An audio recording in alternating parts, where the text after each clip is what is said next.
Download this code from codegive.com, link in the description below. Basic Authentication with urllib3, a comprehensive tutorial. urllib3, a powerful and widely used HTTP client library in Python, doesn't directly offer built-in functions specifically labeled basic authentication. However, it provides the necessary tools to implement it easily and securely. Basic authentication involves sending the username and password encoded in the authorization header of the HTTP request.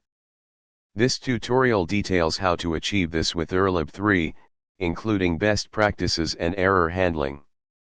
Understanding basic authentication. Basic authentication relies on a simple encoding scheme. 1. Concatenate * combine the username and password with a colon, as a separator, example username password. 2. Encode * base 64 encode the resulting string. 3. Format * prefix the encoded string with basic, including the space. This forms the value of the authorization header. Implementing basic authentication with urllib3. urllib3 doesn't have a dedicated function for this, but we can leverage its request object and its ability to set custom headers.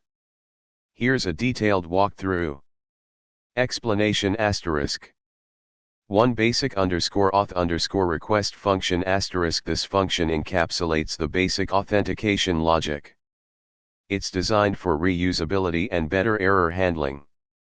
2. Encoding * it correctly handles the base 64 encoding of the username and password.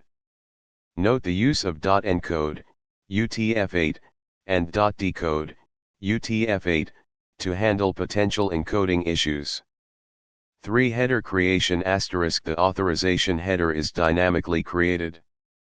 4. Error handling * the try, except block gracefully handles potential errors like HTTP errors, example 401 unauthorized, connection errors, and other exceptions. This is crucial for robust code.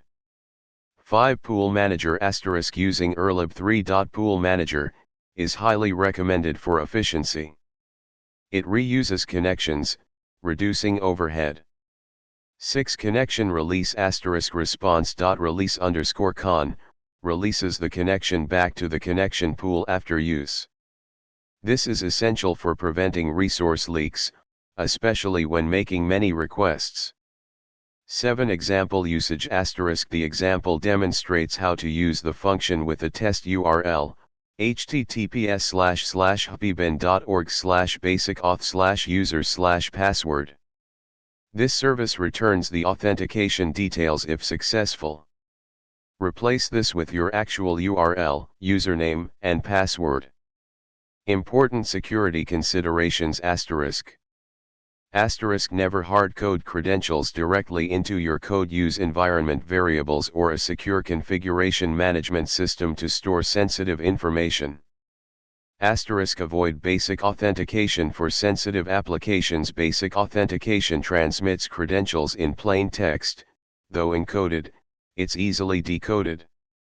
Consider OAuth 2.0 or other more secure authentication methods for production systems.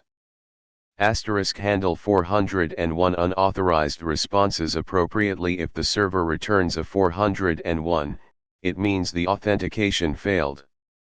Your code should handle this gracefully, perhaps by prompting the user for credentials again or displaying an error message. This tutorial provides a solid foundation for implementing basic authentication with urllib3. Remember to prioritize security and always choose the most appropriate authentication mechanism for your application's needs. For sensitive data, basic authentication is generally insufficient and should be replaced with more robust methods.